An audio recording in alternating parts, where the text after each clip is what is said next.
What's up, it's your boy Mr. Vince, and I'm back with another video, and today we're reacting to the greatest portrayal of mental health in anime, and it is none other than one of my favorite films, one of my favorite anime films at least, A Silent Voice. And if you've seen this movie, you know that you know what it's about. I will say, disclaimer, it is about mental health issues,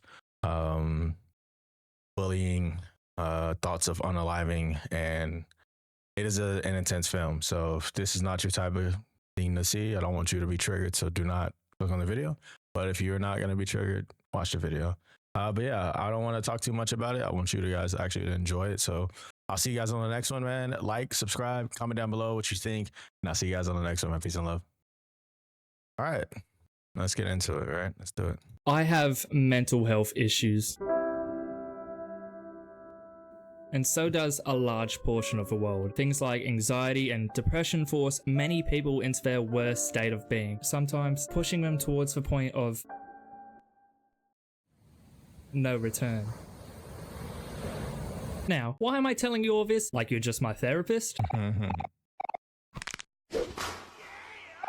Because without this series, I wouldn't have been pushed to become a better person. A series that hasn't just affected me, but thousands of other people. A series called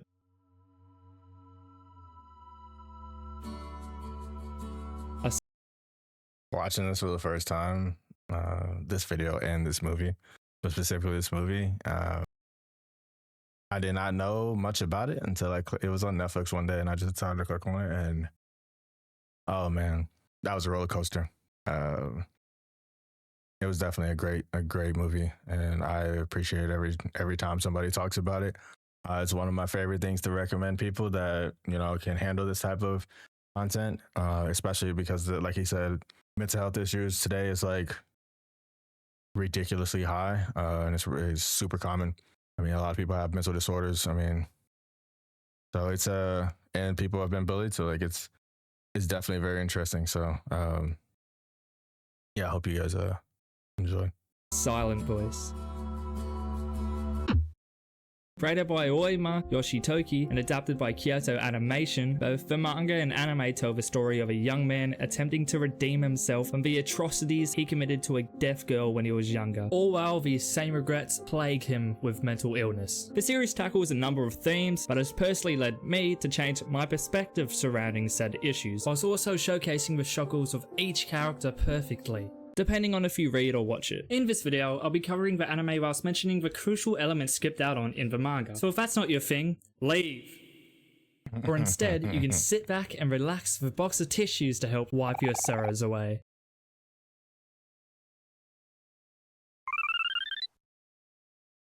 Yes, this is your chance to click off. He does mention all these things. This movie actually revolves around most of these things, so this is not your type of content. This is your moment to leave.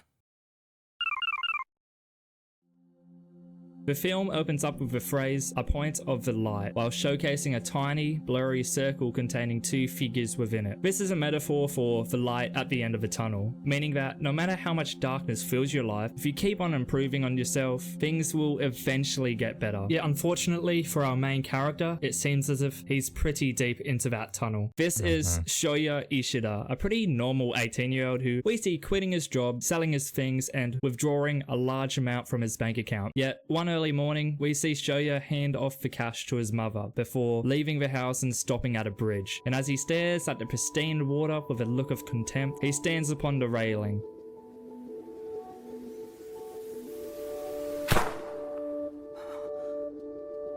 This is how far down that deep, dark tunnel Shouya has gone, to what he thinks is the point of no return. But what could he have possibly done to be driven to take his own life?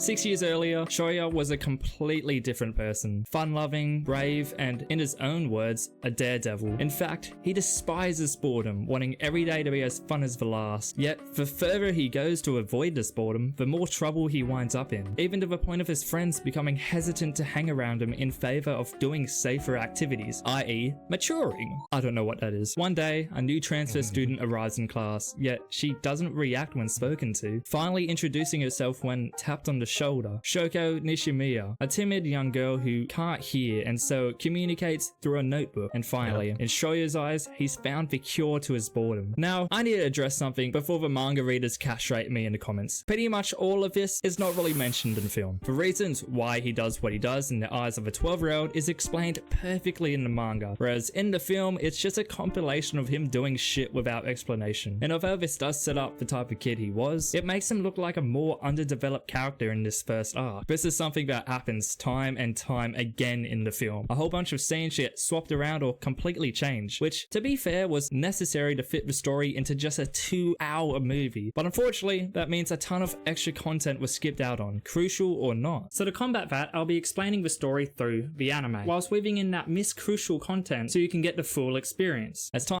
Hey, that's pretty good.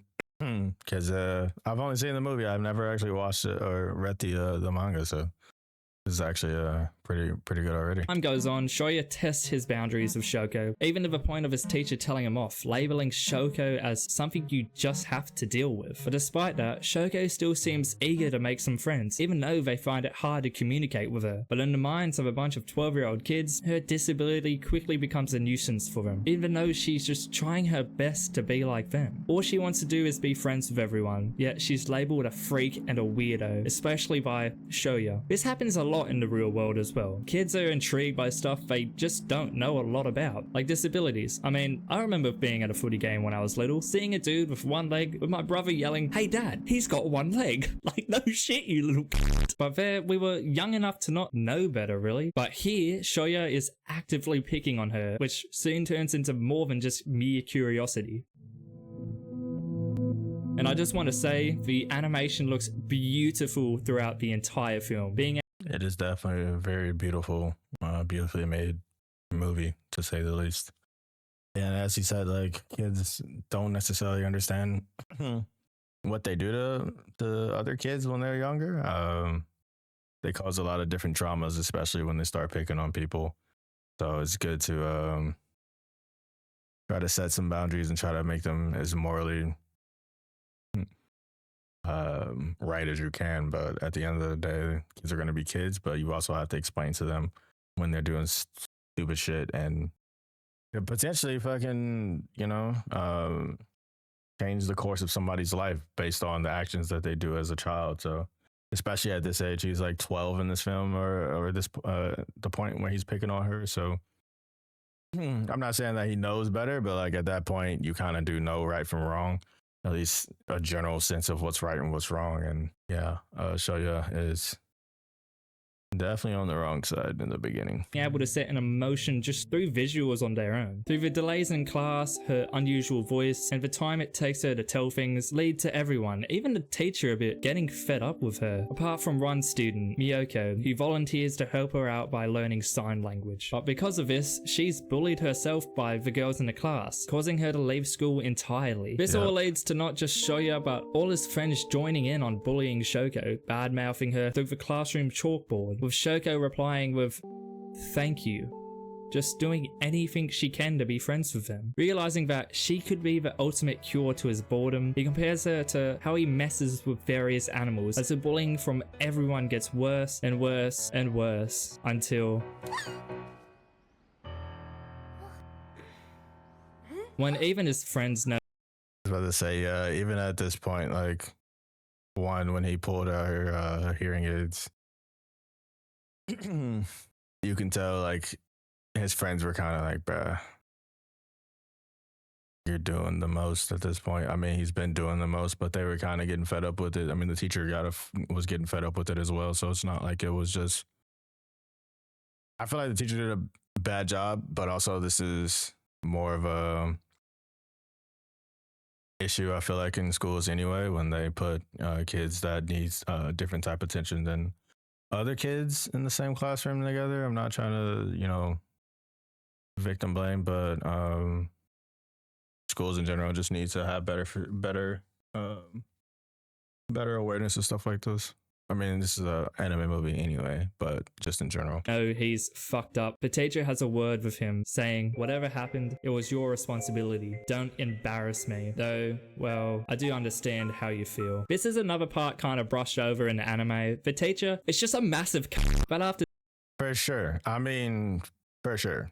The shit that he was getting away with was insane. Like, just fucking insane, dog. Shouya and his mates run into Shouko, yet instead of being pissed or upset, all she writes is, I'm sorry. Wanting some reaction out of her, Shouya steals her notebook, yet is quickly taken aback when she grabs his hand in desperation for some sort of connection with him, as she once again signs to him, asking to be friends. Yet that doesn't faze him, throwing her book in the pond and laughing at her as she tries to retrieve it. But in a complete turn of events... We'll see you tomorrow, Shouya. Yep. Shouya suffers a similar fate. One day, the principal makes an announcement stating how Shoko's mum thinks she's being bullied at school, with 8 of Shoko's hearing aids suddenly disappearing, the damages amounting to 1.7 million yen. As all these emotions run through Shouya's head, his teacher confronts him. We all know that it's you. I told you to stand up! Yes, sir.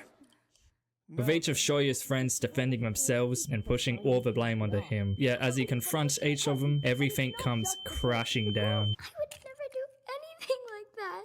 How could you? How could you say something like that?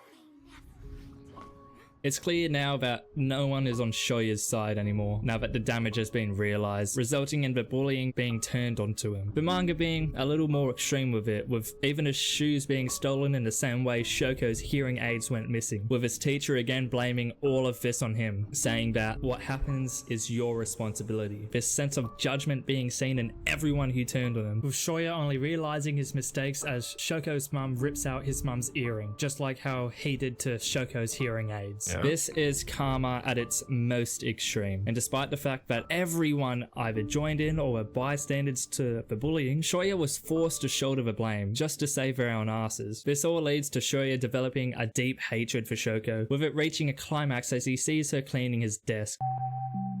The two begin fighting, Shouya revealing his hatred while Shouko says, I'm doing the best I can. As much as I hate English dubs in anime, the voice acting for Shouko is fucking fantastic here. Being voiced is definitely really good by an actual deaf person. By the way, the Japanese Oh, I didn't know that. That's pretty cool. voice actor isn't deaf, which, despite how real it sounds, is a little fucked up depending on how you view depictions of disabilities. As it's announced that Shouko has transferred schools, Shouya realizes why she was cleaning his desk. They were writing crazy ass shit on his desk. Messages of hatred were written all over it, with Shouko wiped off for him every single day.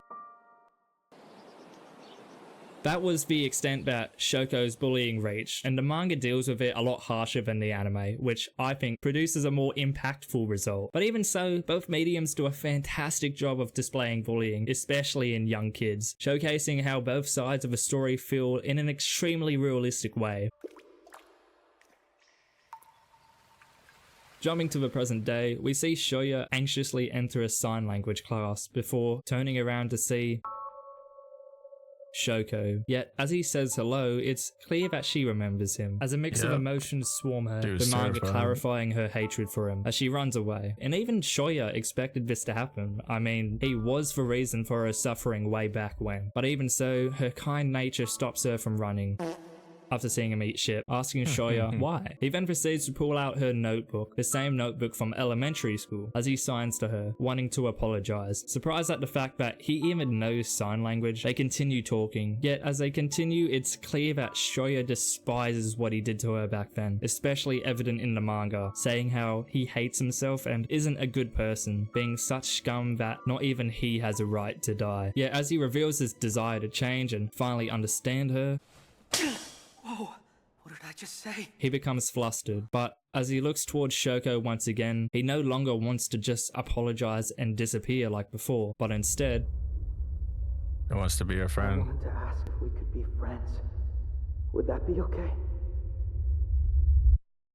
This is where we see an instance of the anime skipping out on some of the manga, differing the timeline of the two mediums pretty drastically, as we actually see Shouya and Shouko feeding the fish at the nearby bridge, something she does every single Tuesday. But as Shouya struggles to speak with her, Shoko's mother Yeiko snatches her away, chucking her old notebook into the river.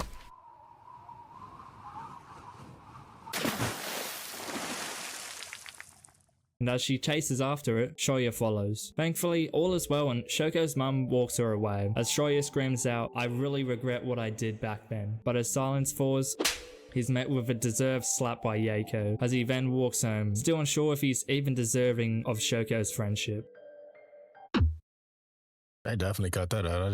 That would have been interesting to see. It's the next day, where Shouya stopped himself from committing suicide, yet the thought still lingers in his otherwise empty room. As Shouya's mum, Miyako, serves breakfast to him and his faceless sister's daughter, Maria, she thanks Shouya happily for the money he owed her for replacing Shoko's hearing aids, until she asks him a question. Why would you want to kill yourself?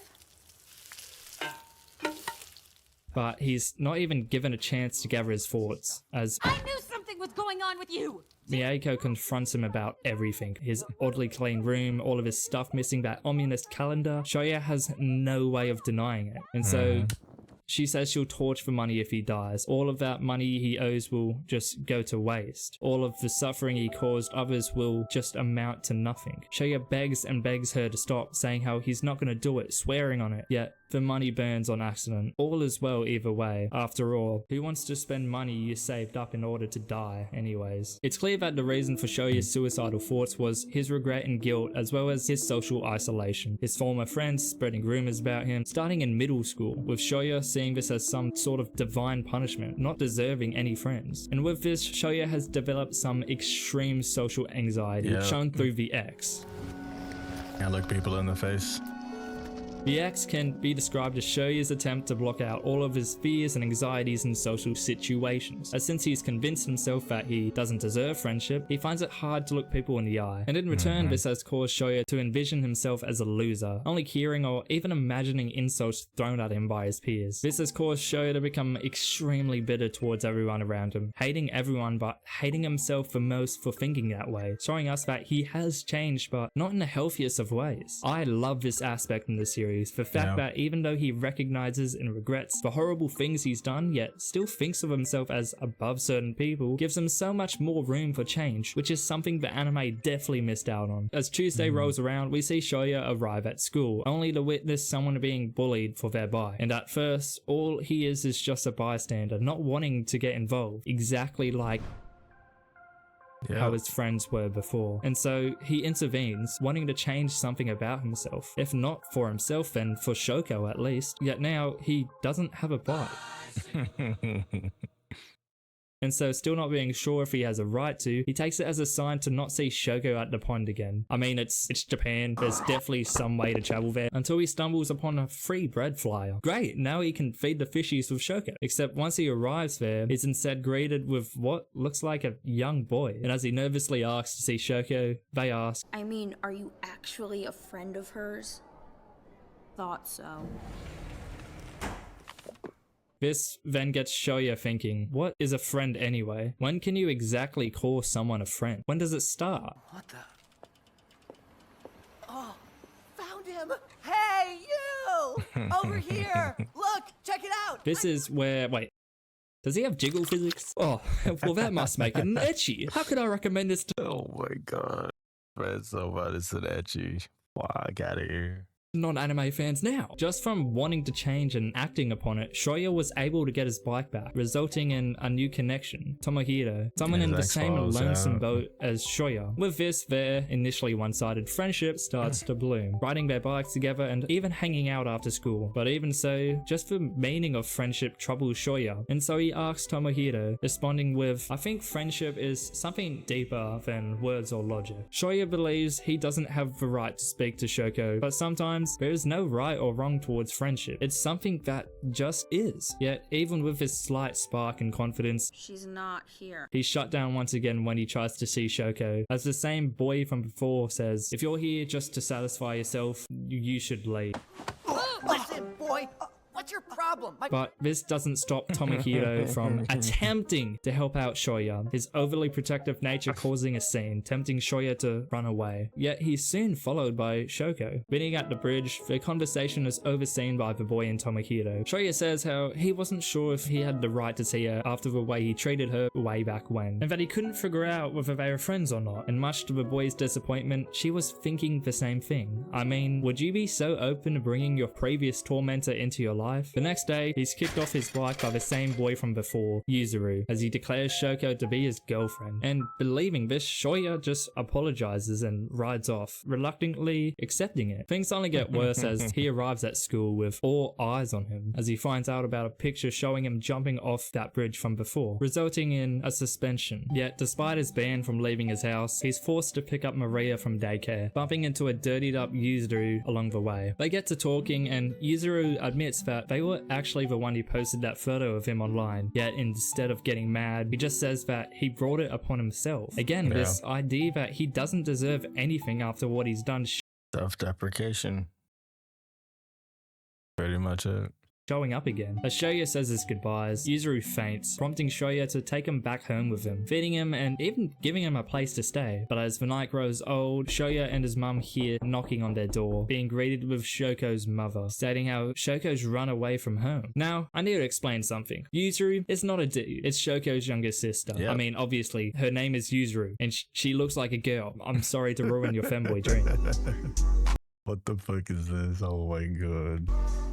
Ever since she was young, Yuzuru had been trying to protect Shouko, even cutting her hair short so their mum wouldn't cut Shouko's. Their relationship with her mother only worsening as she ditches school to take pictures of deceased animals, plastering them all over their walls. And rightfully so, she despises anyone who bullies Shouko, especially Shouya, which is why she uploaded that picture of him to try and push Shouko away from him. Yet it backfires completely as this angers Shouko, confronting her about it, but in the process making Yuzuru cry, tempting her to run away. And this is why Shouya found Yuzuru all by herself, which over time has prompted Shouko to go look for her. And so off both Shouya and Yuzuru go, screaming out her name for some reason. I mean, idiots. She can't fucking hear it. Yet as all seems futile, Yuzuru confronts him on why he's so invested in helping Shouko, asking if his guilt keeps him going and if he has some weird obligation to do so. To which Shouya actually agrees, saying how when he saw Shouko, all those feelings of regret and guilt hit him again, and that's why he didn't give up on life. But despite how stupid it sounds, as long as I have that life, I want to dedicate it to her. They eventually find Shouko and meet up with Yaeko, with her confronting Shouya, saying how he can't erase the pain he's caused her, but Shouya himself is well aware of this fact. This is what I love about Shouya's character. He is so complex, and I wish that was shown more in the anime, because in the film, this scene doesn't exist. Instead, it's a mix of this scene, and that scene, which made Shouya seem more like a sad sack than this intricate character. And it's the same for Shouko too. Also this scene where Tomohiro and Shouya found out Yuzuru is a girl. But in the anime it's a lot more tame. Some while later, at their usual meeting spot, Shouya attempts to ask Shouko for her email in his own awkward way. Yet through this, Shouko asks for Miyoko's address because she was hurt because of me. Back then, even Shouko knew Miyoko got bad-mouthed because of her, yet Shouya just assumed she couldn't understand why she left because of her disability. But now that he's aware of this, he plans to track down Miyoko, with the only person who might know being Miki, the same girl from 6th grade who was just a bystander to Shouko and even Shouya's bullying. Yet not even she has Miyoko's contacts, but an old friend told her that she was attending the same academy. And so they have their answer, with Shouko and Shouya setting off to find her. Again, just look how beautifully animated the scene is, with the light shining down, showing the fucking rails moving side to side, the light, like this fucking film is fucking fantastic. the hope that is starting to emerge as they arrive at their destination.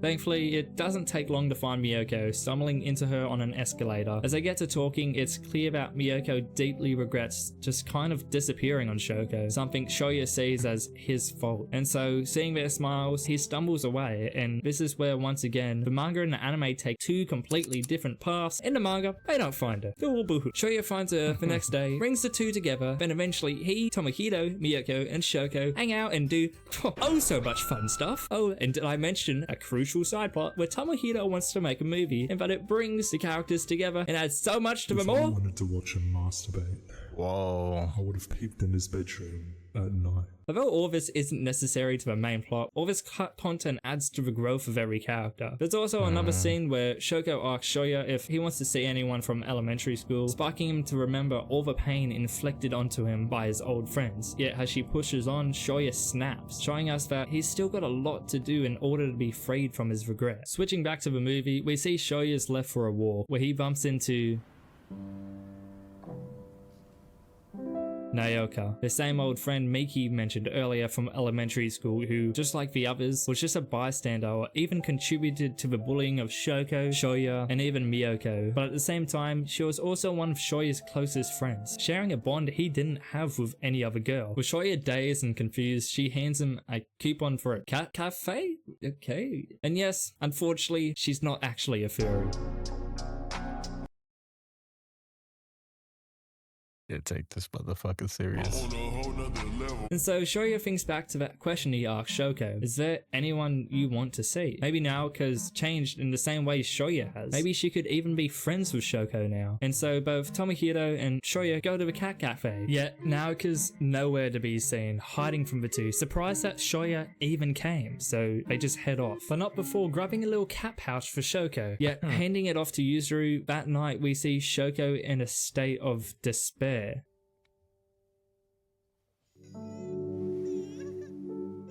It's clear now that Shouko's hearing is only going to get worse, losing hearing in one ear completely, making her feel even worse about her disability. The next day, Naoka unexpectedly bombards Shouya like nothing ever happened between the two, with Shouya becoming flustered. But as Naoka spots and badmouths Shouko in the distance, she's stopped by him, as she realizes just how much he's changed. Running over to her, Naoka snatches Shouko's remaining hearing aid, expecting it to be just like before. But Shouya is not the same anymore, and so seeing this, Naoka laughs at the fact that he's friends with the girl he used to bully, belittling him for trying to make amends, calling it fake friendship. All the while, Shouko stands there, unable to understand what's being said. And this frustrates her, wanting to know what was just said, but with Shouya not wanting to tell her, not wanting to hurt her, so all she does is smile, just like always. But it seems like Shouko's not the only one saddened by this situation. Naoka is not a good person. Yeah. In fact, just with one look, you can tell that she's probably the meanest in the entire series. Like, she even believes the whole reason Shouya was ostracized was because of Shouko, saying how she stole the time taken from them. But although fucked up, she does have at least some reasoning for the things that she does. Unlike Miki. Some while later, after being told by Unlike Yuzuru Miki. to meet at the bridge for some bread, he's instead surprised to see Shouko wearing her hair up in a ponytail, exposing her remaining hearing aid, doing so to gain some more confidence in herself. Yet this confidence is only short-lived, as Shouya is taken aback when she tries her hand at speaking, not being able to understand her properly as she talks. This is when she asks him, Is my voice weird? Yeah.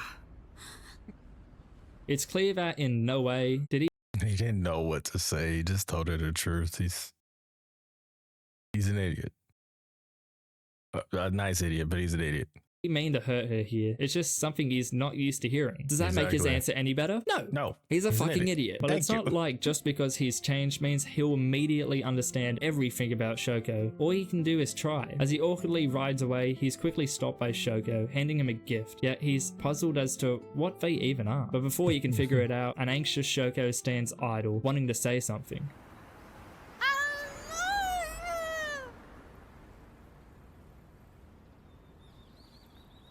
Despite her confession, Shouya just can't understand her again, resulting in even more miscommunication, something she's been struggling with her entire life. But at the same time, this really indicates just how much Shouko's perception of Shouya has changed, to the point where she even loves him now. The next day, after seeing Miki with a new hairstyle, Shouya thinks back to Shouko with her new hair, still confused on why she changed it. And yes, men really are that dense. Yes, we're fucking stupid. You're straight? I'm straight, IRL. It's through this interaction that the ex slips off her, his anxiety finally starting to ease a little. Seeing this in another character with random intrigue to Shouya, Satoshi. Satoshi is one of my favorite characters in the entire story, but not in the anime. In the manga, all of his actions have a reason to be, which are slowly revealed over the course of the story. But in the anime, none of this is mentioned, so he just feels like a replaceable side character, only there for a reason to make Shouya feel slightly better about his situation, instead of being his own character with his own feelings. This scene is also where we hear mention of Tomokido's film, with Satoshi wanting to help to get closer to Shouya. All of this feeling like a nostalgic memory in the anime. That afternoon, we see everyone at the bridge, all except Shouko, still feeling embarrassed about the other day, and so Yuzuru suggests that he invite her out somewhere, and so he does, meeting at the amusement park with the rest of the group. I mean, why would you invite a girl out by yourself? That's too scary for me. But to show your surprise, Naoka shows up, being invited by Miki. Although it's clear Naoka's here just to get closer to Shouya, with Miki praising herself for teaching Shouko all sorts of things every day back in elementary school. While Shouya discovers that Miyako and Naoka are actually kind of friends now. But even so, despite the initial awkwardness, as they all get to the rides and muck around with each other, a strangely familiar feeling starts to brew within Shouya. Happiness. All the fun he's having with everyone makes him forget his anxieties and paranoia. This feeling of friendship finally revealing itself, because who cares about what happened before? It's all in the past now. Nope. Kazuki was yet again another childhood friend that turned on him unexpectedly. The same can be said for another friend, Keisuke. And here Kazuki is years later, all due to Naoka's meddling, causing Shouya to once again block them out. Yet he recognizes that she's doing the exact same thing he's doing with Shouko, not really having a right to get mad, and so he becomes depressed. I really liked this scene. It does a great job showing how being reminded of a regretful and haunting past can immediately change your mood, something I can personally say does a great job of replicating. Yeah, it was crazy how he met him, turned around, and then all the exes started going back on everybody's faces because it just showed how uncomfortable he was. The two sit alone. Naoka once again blames all of Shouya's pain on Shouko, saying that if Shouko hadn't shown up, we all would have been happy. Blaming Shouko for breaking his friend group apart and making things awkward between her and Miyoko. This then prompts Naoka to drag Shouko, along with Yuzuru's camera, onto a Ferris wheel to speak with her, just the two of them alone. I think she slapped her or something. As Shouko hops off the Ferris wheel, Shouya notices a slap mark on her cheek, and so he confronts Naoka, furious with her for resorting to violence, with Naoka saying that it's got nothing to do with him. Yet Shouya claims otherwise, just wanting to protect Shouko, with Naoka enraged at this claim. The whole group witnessing the argument, including Shouko, with the entire encounter pushing Shouya further away from everyone. Sometime later, Yuzuru pays a visit to Shouya, saying how her camera was actually recording the entire Ferris wheel ride with Shouko and Naoka, and so they watched the video, unfortunately with no Raid Shadow Legends sponsorship ad. I hate you. It's clear from the very start that Naoka has no intention of apologizing to Shouko, stating how they both didn't understand each other in elementary school, with Shouko continuously trying to communicate with her, irritating Naoka in the process. Yet she proposes that they could coexist peacefully, despite obviously hating each other. But You're wrong. I don't hate you. I hate myself. Shouko doesn't actually hate her, pissing off Naoka as she assumes she has no intention of being real with her, which in some sense is true. Shouko has always put on a fake smile in order to please people. Even in Yuzuru's own words, she would never speak up even if something were to happen to her. But this reinforces Shouya's desire to help her, saying, I want her to like herself. Now in the manga, it's clear that Shouko does want to put in an effort to understand Naoka's point of view, as she writes out a letter to her likely in response to what she said on the Ferris wheel. Some while later, Shouya tells Satoshi about the recording and what Naoka did to Shouko. Satoshi replying how Miki told him Shouko used to get bullied, with him wondering why exactly someone would do that. And it all makes him look like the biggest fucking idiot, in comparison with the manga at least. This scene takes place in the 5th volume, about halfway through, with the previous half of the volume appearing fucking nowhere. This is because a lot of it was just them preparing for Tomohiro's movie about his big friend. Yes, this man is my big friend. What's up, man? Something that is seen nowhere in the film. It even includes Shouya going back to elementary school for the movie, showcasing how his teacher is still the same prick as before. Yet this content added so much to Satoshi's character, and so cutting that out just leaves him soulless. You see, Satoshi himself was bullied when he was younger, now not being able to stand seeing or even hearing bullying, even throwing water on Shouya's old teacher when he was being antagonizing to him. This leads us up to the same scene, yet here we see Satoshi questioning Shouya about Shoko's bullying even more, which in return makes Shouya even more paranoid about him finding out about what he's done in the past. But in the anime, he's just like, Shouko has bad hearing. Maybe that's why she gets bullied. Like, no fucking shit, you dumb c***. Letting his paranoia get the best of him, Shouya asks Miki if she's told anyone about the old him, prompting her to loudly detest this, making sure everyone can hear their conversation. As if she's above him, she questions if he's really changed, saying how he's the same awful person he once was. And as Tomohiro and Satoshi come over, she breaks the truth to them, saying how Shouya was the one behind all of Shoko's bullying. With all ears on them, Miki detests the fact that she badmouthed Shouko as well, trying to retain her good girl act, as she claims that she tried to stop him but Shouya never listened, all of this being a lie. And so that she did him so fucking dirty in this scene, bro. Like, she caused a big scene and he was literally just trying to ask her a question and she just like flipped that shit on him and made herself the victim. That shit literally sucked to watch. Oh man, that sucked to watch. So, sick to his stomach, Shouya runs away, his thoughts getting the best of him, wishing he could go someplace where there isn't a single soul who knows me. Do you see now why I hate Miki so fucking much? Yeah, her entire spiel was just a way to make her seem like the victim. Whether she knew it or not, she wasn't thinking about Shouko at all. She puts on the same self-victimizing act the entire story, all to seem like a good person in the eyes of her peers. Later on, she even compares the same bullying Miyako and Shouko went through to when Shouya confronted her in elementary school. What? You got bullied for being deaf in school? Well, he said I was mean, so I kind of understand how you feel. Heading to the bridge, Shouya meets up with Miyako, Yuzuru, and Shouko just like any other Tuesday, still on edge about the earlier confrontation. Yet, to his surprise, everyone else arrives at the bridge shortly after. Here, we see Miki give a half-assed apology, only really doing so because that's what Satoshi told her to do, knowing now about Shouya's regret for what he did. Yet, Miki still lectures Shouya, saying how he's the one who started it, with Naoka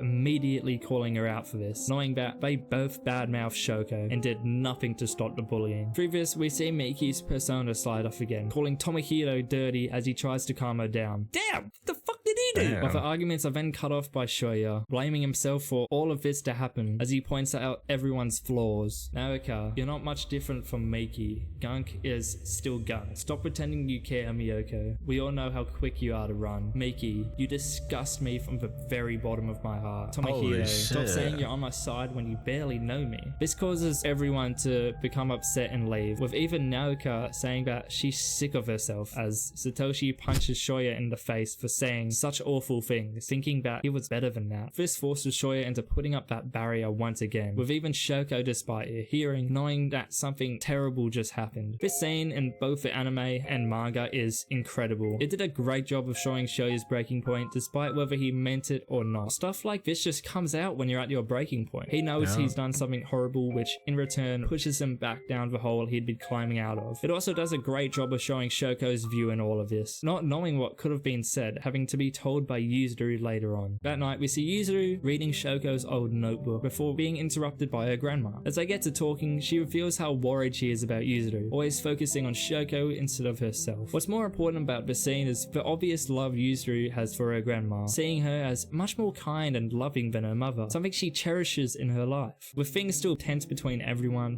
that shit sucks too. God damn, grandma shit.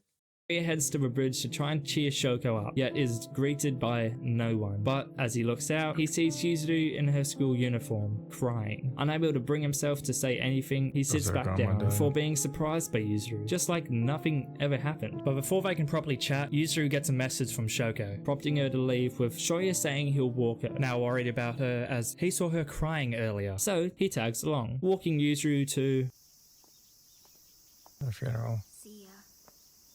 Her grandma's funeral. Inviting him inside for some support, we see a memorial for their grandma, with everyone mourning in their own ways, Yaeko hiding her tears from everyone. Later on, Yuzuru finds a letter written to her by her grandma before she passed away, in which she tries to paint their mother in a brighter light, saying how she may come off as cold, but in reality, she was just thinking of things in her own way, wanting Shouko to get stronger on her own, but applying it to herself as well. The letter reading, so even today, she's probably fighting back her tears, the same way you hid your tears earlier, Yuzu. Not being able to stand being compared to her, Yuzuru scrunches the letter up and storms off, as her mother walks right by her. But Yaeko isn't actually a bad person. Obviously. You see, when Shouko was 3, her disability was discovered, with her father immediately asking for a divorce, blaming it all on Yaeko. Her father's parents go on to say that she deceived and hid her disability from them, even saying that this was karma from a past life, going on like it was the end of the world. That Karma from a past life is crazy. Oh my god. Your kid has a disability because of something that you did in your past life is absolutely insane. Shouko was deaf, even to the point of saying, we don't want anyone like that in our family. This would crush anyone normally, but thankfully the girl's grandma was there to help, having to be the emotional support whilst Yaeko worked in order to give the girl some sort of normal life. Even so, this made her hide away her emotions, wanting to look stronger for Shouko, but now it seems as if even she wants to change. Why wasn't this in the film? Like, it literally showed us how much Yaeko has been through for Shouko and Yuzuru. Plus, it's such— Literally had no idea any of that shit happened. Like, it was not in the fucking film at all. That shit would have made the film even better. A lot of this shit they cut out would have made the film even better. I mean, it probably would have been like 3 hours. I would have watched it. I would have watched it. It doesn't matter. 3 hours or not. I would have watched it. Such an impactful scene, showing the struggles of a single mother trying to support her kids in a tough situation. Wanting to cheer Shouko up, Shouya decides to take her on a little day out, yet it's clear right away that the two are feeling disconnected, with Shouko looking somber as the same thought runs through Shouya's head repeatedly. Climbing over the Death Star, Shouya slips over, with Shouko running to his aid, yet as he lifts his head, Shouko apologizes, saying how nothing good comes from being around her and how he'll just be miserable whenever he's with her. Again, blaming herself for everything bad that's ever happened to anyone around her. Despite how much she's grown as a person over the past few months, she still thinks that all she does is bring harm to people, not being able to recognize her growth. And Shouya feels the exact same, with him saying how there's no going back to the way things were. But even so, we see him trying his best to cheer Shouko up, hanging out as he acts overly happy around her to prove her wrong. And things seem to be going well. Shouya's even invited over to their house to make their mother's birthday cake, and despite thinking she was gonna kill him, everything turned out fine, even being invited to see some fireworks, with Yaeko mentioning how she submitted one of Yuzuru's photos to a competition. At said fireworks, we see the group cheerfully hanging out, but as they stop, Shouya and Shouko are left alone, talking as if everything's alright, with Shouya just happy to see her smiling. Yet as the fireworks start up again, Shouko leaves, saying how she needs to go study, with the other two returning shortly after, as Yuzuru gets Shouya to grab her camera. And so, off he goes, walking down the street, climbing up the stairs, and this scene,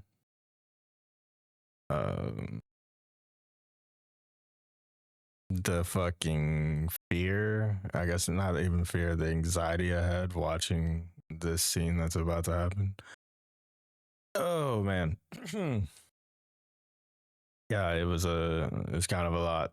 So I don't know if he's gonna show it, but if he does, just know I warned you before you finished the video that the scene may be a lot for some people. It was definitely a lot for me. and making it to their apartment. But as he finds Yuzuru's camera, he notices Shouko on their balcony, and as he gets closer, she stands up upon the railing. It reminds you of the beginning of the movie when he's standing on top of the railing as well. And yeah.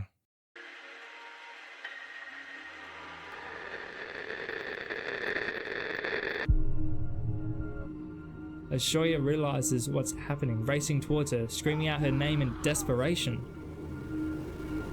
She vanishes.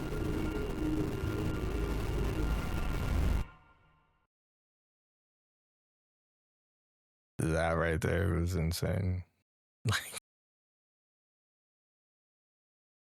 Oh man, that's actually insane. Sorry, I paused it for dramatic effect, but still,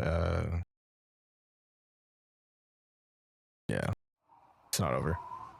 Thankfully, he This is was able to crazy. stop her, holding on to Shouko for dear life. As he struggles to pull her up, Shouya prays to God, saying, "Grant me just one more ounce of strength. I won't run from the bad stuff. Starting tomorrow, I'll look everyone in the face. Starting tomorrow, I'll listen to everyone's voices. Starting tomorrow, I'll do things right. If I'm not even allowed to have that tomorrow, take me instead." That's probably today.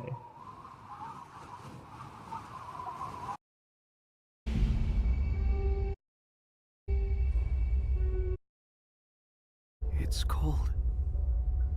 It's warm.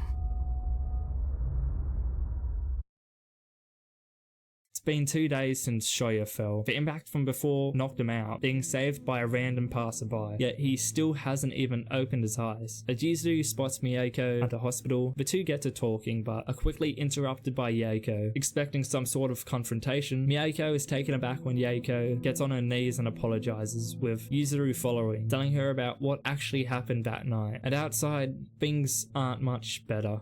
Don't you dare try to play the victim! As we witness Naoka beating Shouko up, pissed that it was Shouya in hospital instead of her, saying how she didn't even think about how we felt and decided the best idea was to jump, calling her the most selfish person I know! Hey! Who the hell Protecting are you? Shouko, the two exchange punches and eventually we see Miyako break up the fight. That night, we see Yuzuru taking down all the photos of dead animals scattered across the walls, as she calls them meaningless, saying that she thought seeing these would change her mind about wanting to die. As we cut to Yuzuru and Shouko when all the bullying was occurring, as a soaked and distraught Shouko signs out, "I want to die." For the entire story, especially in elementary school, Shouko has retained the smile she puts on to avoid annoying her peers, so it really felt like a shock when I read those 4 words, putting into perspective even more how much the bullying had affected Shouko. The next day, as she takes out her photos, Yuzuru sees Shouko, now more determined than ever to change her ways. As we switch to the hospital, where we see Tomohiro witness Naoka shutting Shouko out of Shouya's room. Unable to open the door, the two go sit down somewhere, with Shouko saying how she's destroyed what Shouya worked hard to create, thinking back to what happened on the bridge. Comforting her, Tomohiro says that Shouya was kind enough to accept someone like him, and how he now knows what it's like to have a true friend, with Shouko responding with, "I want to restore what I destroyed." This is where the manga strays heavily away from the anime again, giving certain characters some more backstory as they try to deal with all this chaos. None of this being seen in the anime, of course. It showed us Miyako's desire to not run away from her problems anymore and to face them head on. It showed us just how much Shitoshi's bullying had affected him, wanting to be friends with Shouya to help normalize his obsessions with getting back at his tormentors. It showed us why Naoka likes Shouya so much and how she believes Shouko was trying to take him away from her. It showed us Miki being a bitch, being shit-talked by her classmates for wanting to make 1,000 paper cranes for Shouya.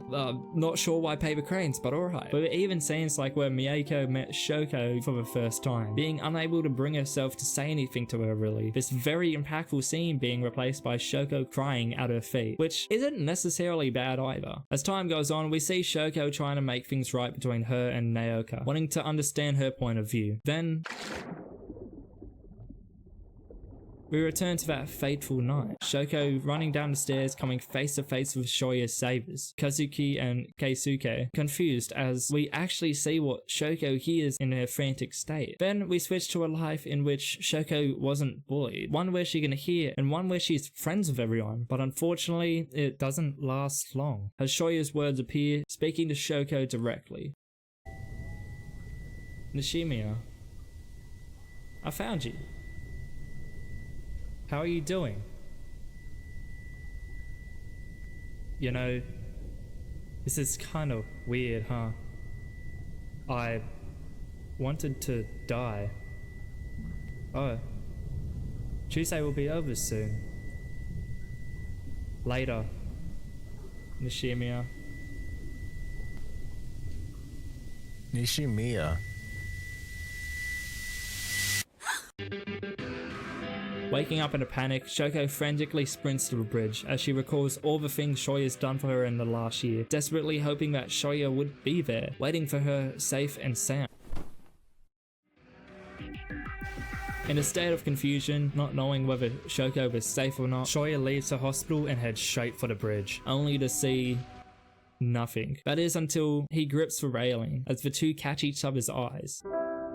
In disbelief, Shouko pokes Shouya, confirming that it really is him. This all leads Shouya to apologize to her for everything he did to her when they were kids, saying how even now he was being selfish, focusing on himself, believing that to contribute to a suicide attempt. But Shouko denies all of this, blaming herself for not changing, thinking that everything was all her fault, wanting to just disappear. Comforting her, Shouya says how he thought the same way once before, saying how I've realized something. Even though some things can make life difficult sometimes, it doesn't mean they're worth dying over. Yep. As he asks her to help teach him how to live, as he puts her hands into the sign for friendship, as Shouko promises to help him with that.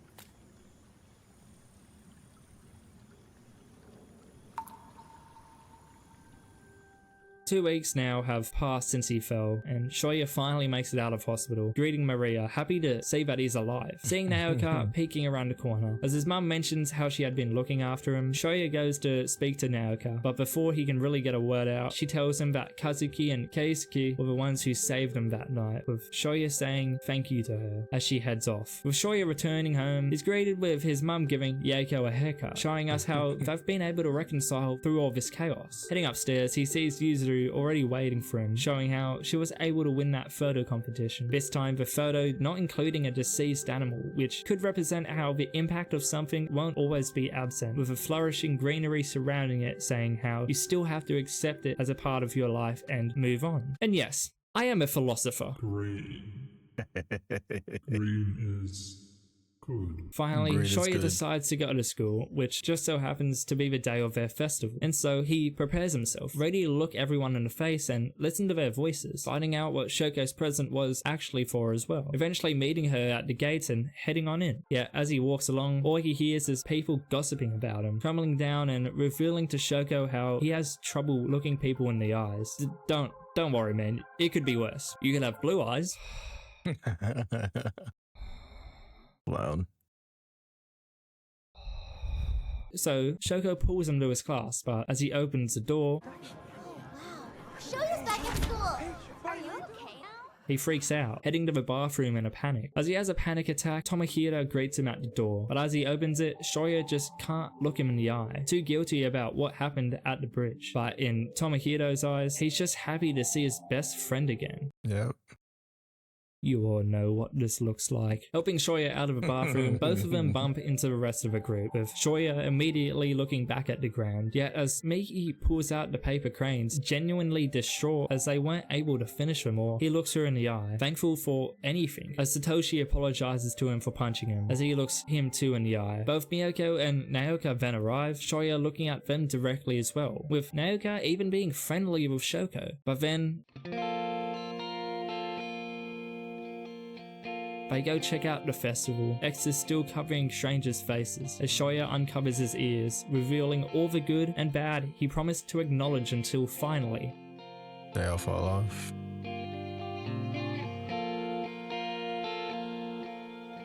Such a fucking fantastic scene in the movie. It's like they all just fall off. They're all normal people again. Shows how much he's changed. the X's all come off, revealing a sea of people, that of which Shouya can finally look in the eye. And looking around, he embraces everything and everyone around him. As he cries tears of joy, he reflects on all the people who have had some sort of impact on him, the same tunnel from the start of the film appearing again. As he finally finds the light at the end of the tunnel. His friends.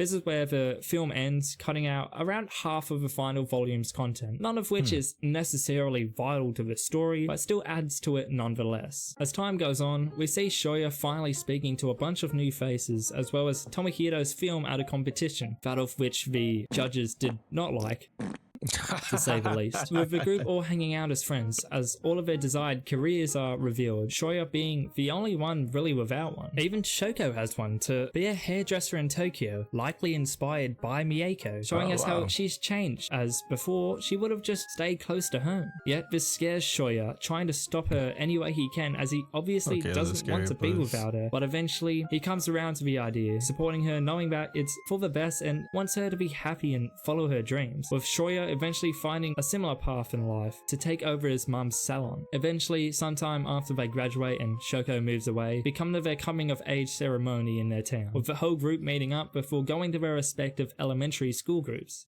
As Shouya sees Keisuke enter the room, he thinks about when he was younger, but changes his perspective quickly. Back in middle school, I imagined a boring future awaiting me, but now, even that future looks bright to me. Whatever is on the other side of his door is probably from my painful past, but there's more than that. There are possibilities, and I can open these doors at any time, as long as I am alive. As the pair nervously stand by the entrance, the two hold each other's hands as they walk through the door that held them in for so long. And that is the story of A Silent Voice, mostly. In this video, I covered all of the anime and the most important parts that were skipped out on in the manga. But even so, that left out so much content from the manga that just wouldn't make much sense if I tried to cover it in the anime's timeline. But in return, I also didn't want to speak about that stuff just because you could still read the manga or even watch the anime and still gain something for yourself. Yeah. So, which is better, the manga or the anime? The manga. And a lot of you are probably thinking, well, why didn't you go off the manga stories then? And it's simple, really. Too much effort. And do you really want to be looking at mostly pictures of shit for an hour? Hey, that's facts. Ain't nobody try to watch the fucking video of just pictures and shit when you can literally just use the animation from the movie. So no, I agree with that. I know you're all too lazy to do that, but despite believing that the manga is superior to the anime, I still love them both equally. That's because they capture two different vibes to the story, the anime being more somber, but the manga just feeling more realistic. They're both masterpieces in their own ways, and a lot of people seem to at least somewhat agree. Unless you're this guy. I thought this would be the greatest thing since internet porn. What? You get some good feels out of it, and then it ends. Mango. But personally, I still like the manga more. This is just because of how much deeper it goes into every single character and all of their motives. Why did Satoshi even want to be his friend in the first place? Because he saw himself as weird, but Shouya even weirder, thinking that he'd look and feel more normal around him. Why was Tomohiro so eager to hang out with almost a stranger? Because he wanted to take the opportunity to make a friend after years of loneliness. Why is Miki such a cunt? I don't know, she's still just a horrible person in the manga. Fuck Miki as well. Every character, except Miki, is explained much more thoroughly in the manga, helping the viewer build a strong connection with each of them, allowing us to empathize with them as if they were real human beings. But in an anime, it's just kind of bullying is bad. Brave statements only on this channel. That's not to say it's every character, honestly. Like Shouya, Yuzuru, and Shouko are still fantastic characters in the anime, but it's that cut content that would have added to all of the side characters that would have made the anime even better than what it already is. Oh, speaking about the cut content, there's a lot of it. So much so that once I got halfway through the script, I wondered if it was even possible to make this video. To be fair, the majority of the cut content isn't necessarily needed for the main plot to progress. And the anime still does an incredible job with how it was adapted, seeing how it's only a 2-hour film and the manga is 7 volumes. Having it be a film is gonna be more emotionally impactful than it being a 12-episode anime. But even so, stuff like Tomohiro's film contest would have been great to see in the anime, further developing their individual personalities, or even the part where we see what turned Shouko's mother into such a cold, emotionless person. It was such an impactful moment in the series that really... Yeah, I agree. This part would have actually made the movie more impactful, especially you would have been able to see why her mom was the way she was, because I had no idea that about her dad. I mean, obviously her dad's not in the movie, but like, yeah, I have no idea that what her dad's family said and all that. the karma from the past life shit is actually fucking insane, bro. Like, bro, that shit is crazy. We put into perspective what she's been through. Everything that I'm saying is making the anime look like a pile of dog shit. Like, in a sense, it kind of failed at being an adaptation, skipping and changing content, missing character development and arcs that create an even more cohesive story. Like, did the anime do anything right? I mean, they did the animation, right? Well, it certainly succeeded at creating an equally beautiful story. Although I could go on and on about all the missing content in the anime, it makes up for all of that with just how well they told the overall story. Replacing scenes in the manga with more visual storytelling, gorgeous animation that sets the tone for a scene, and its soundtrack. Oh my fucking god, the soundtrack. It is such an incredible looking and feeling anime, and although the manga still does it better, the way the film depicts all the themes like depression, anxiety, suicide, bullying is done in the best way in any type of TV show or movie, which is why it's a masterpiece, even when compared to the manga. Yes, it missed and skipped stuff, but name another anime that deals with all these themes in a better way. Fuck are you gonna say? School Days? Both the anime and manga are fantastic in their own ways, and personally, both mediums feel so realistic to me, to the point where I and many others can see themselves in every character, empathizing with their situations, but also using that to change my own life. Now, a warning before I start talking, this is going to get personal. Not in any way am I comparing my own situations to Shouko's or even Shouya's, but I do relate to how they feel massively. Their feelings of depression, anxiety, regret, guilt, even suicide are things I and many others have experienced in the past. Each and every time I reread or rewatch this series, I find myself more and more attached to both Shouya and Shouko, with reasons for this varying. Shouko, for a lot of his story, hates herself. She thinks all she does is ruin everything, always causing grief to fall upon others, but in reality, she just wants to fit in. Now, I don't have a disability and I haven't really been bullied to her extent before, but this desire to fit in is something that's been a part of my life before. The same can be said for her self-hatred. Just like Shouko, I used to avoid talking about my feelings, thinking that all it would do is just hurt people. I mean, a lot of people think that, like, if you express yourself too much, that it'll just make a situation worse or hurt somebody. You can't be yourself. So, like, very relatable in that aspect of it, for sure. But seeing Shouko change her depressive ways made me want to change mine as well. But also, I mean, it makes you want to change, but it also, she's growing up. Like, I think that's what a lot of people forget is, like, you want to be able to tick off all these boxes so fast, so quick, but at the end of the day, you're still growing up and you have to experience these things sometimes in order to mature and grow as a person. So yeah, this is one of those movies and shows that I felt like really attached to personally. Shouko grew into a strong person despite all the suffering and setbacks along the way, inspired me to do the same.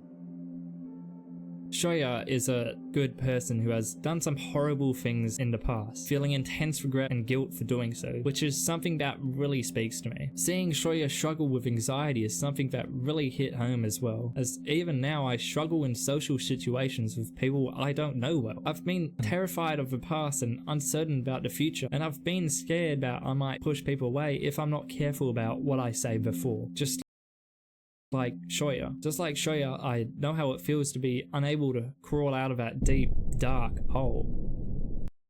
I might not understand the feeling of being in a deep, dark hole to that extent, but yeah, we all go through those moments where we're trying to figure out how to pull ourselves out, and we get anxiety around certain social groups and certain dynamics. I mean, hey, like, I used to be a very extroverted person, and now I'm kind of like intro extroverted now. Like, I'd rather be doing this than probably going out what I used to do in my younger days, like going partying, going drinking. Like, all that stuff was cool, being very sociable, but nowadays I just like my peace, and I don't necessarily, I mean, it's not the same as having anxiety and social anxiety, but I do feel that in certain situations. I do have a social battery that drains very fast nowadays. So I can only take certain social groups for a certain amount of time. So yeah, I mean, in some circles that can be seen as being depressive and all that other stuff, but at the end of the day, it's me just being perfectly fine with being alone.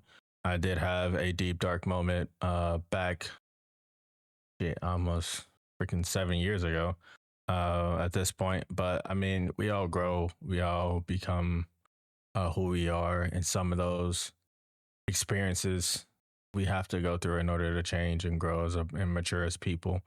I'm not saying that it's the best feeling to go through some of the stuff that people go through, but unfortunately, some of us just have to go through it. And you gotta be strong. You gotta be able to see the silver lining, and like Shouya, you gotta be able to see the light at the end of the tunnel, even if you can't see it.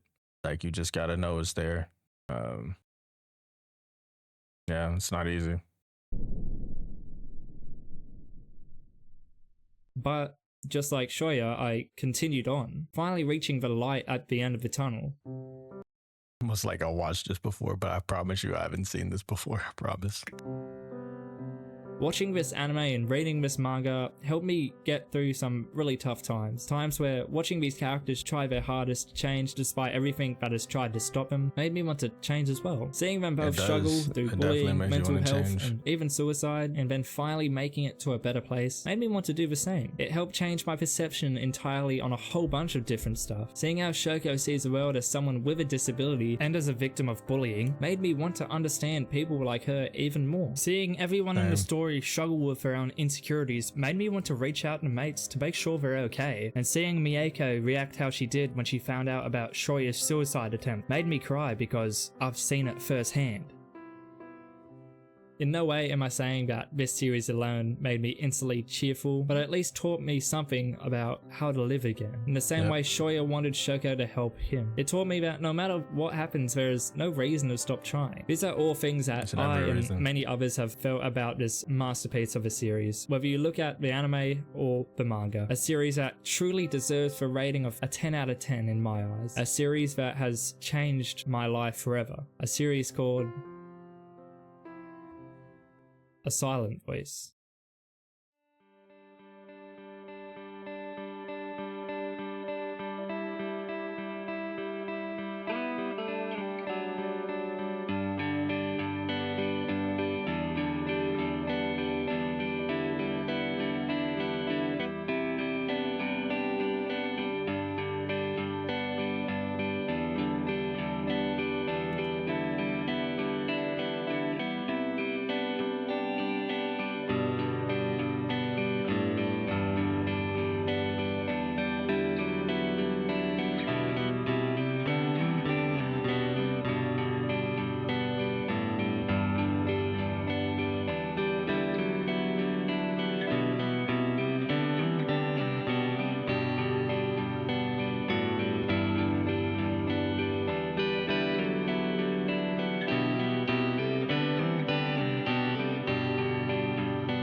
was pretty beautiful itself.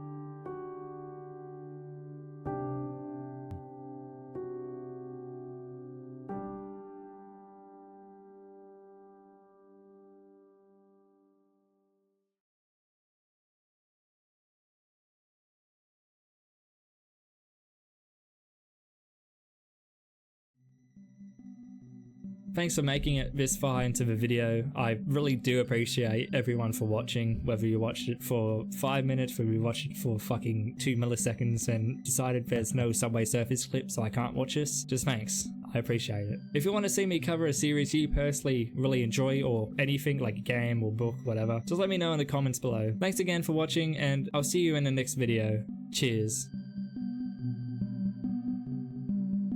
Damn.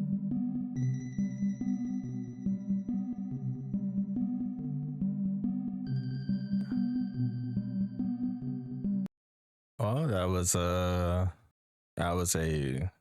great video by Bazdaddy. Thank you for making that video. It was great, and it showed me a lot of stuff in the manga that I did not know, especially compared to that only watching the movie. So I actually really appreciate that. I agree with him. I think this film is a masterpiece. It is a 10 out of 10 for me. It is one of my favorites, and it's very impactful. Teaches you a lot, and it does at the end of the day, like somehow, some way makes you want to change. Especially if you do want to change, you get to see people start from one aspect of life and go to the other, and they actually do change. And I love that about this movie. And yeah, man. Mr. Vince, as always, if you enjoyed this, please like, comment, subscribe. I'll leave a link to Bazdaddy's channel in the description. But yeah, man, let me know what you guys think. Let me know what you think of A Silent Voice, and if you read the manga or if you just watched the movie. And yeah, man, I'll see you guys on the next one, man. Peace and love, as always.